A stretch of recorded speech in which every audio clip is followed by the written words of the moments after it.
आम्ही अशा ठिकाणी राहतो जिथून आम्हाला ऊर्जावान गोष्टी मिळत असतात, जसे की आमची शाळा, आमचे घर, आमची माणसे, आमचे मंदिर, आमचा बसण्याचा कट्टा इत्यादी.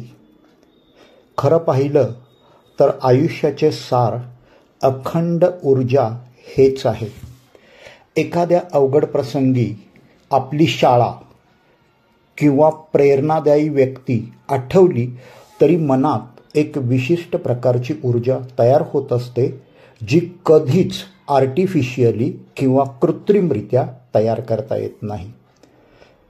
तसं पाहायला गेलं तर परमेश्वर हे तर अखंड ऊर्जेचा स्रोत मानावा लागेल, कारण फक्त त्याच्या दर्शनात एक खूप मोठी ऊर्जा सामावलेली आहे हे आपल्या लक्षात येतं.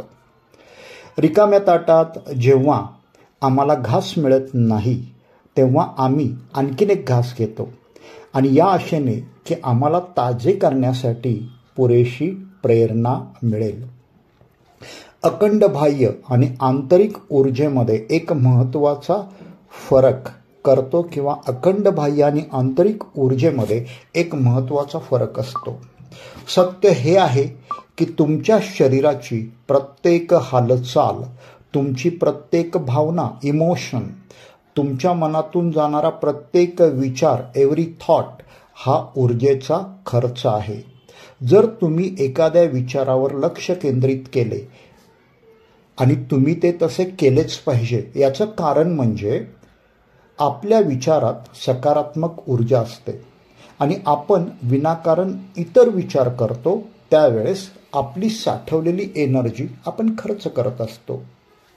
एनर्जीचा एक साधा नियम आहे, energy neither created nor destroyed but one form of energy can be converted into अनादर फॉर्म. एनर्जी आपण क्रिएट सुद्धा करू शकत नाही, तयार करू शकत नाही किंवा एनर्जी नष्टही करू शकत नाही, परंतु एनर्जीच्या एका फॉर्मचे आपण रूपांतरण दुसऱ्या फॉर्ममध्ये करू शकतो. खरं म्हणजे आपल्याला यशस्वी व्हायचे असेल तर एनर्जीचा योग्य वापर गरजेचा आहे. काही व्यक्ती अतिशय शांत असतात. शांत राहण्यातही प्रचंड मोठी ऊर्जा सामावलेली आहे.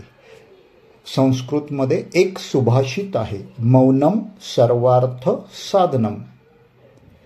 आपले कधी समोरच्या माणसाशी जमते, कधी नाही जमत, या पाठीमागे आपली आणि त्याची एनर्जी असू शकते. काही शास्त्रांमध्ये आपण आपल्या डोळ्यामध्ये ऊर्जा साठवून आपल्याला अपेक्षित असलेल्या काही गोष्टी करू शकतो. तर आजच्या व्हिडिओमध्ये आपण इथंच थांबूया. पुन्हा एकदा ऊर्जेसंदर्भात, आंतरिक ऊर्जेसंदर्भात आपण पुढच्या व्हिडिओमध्ये आणखीन जाणून घेऊया. पाहत रहा अल्केमी एन.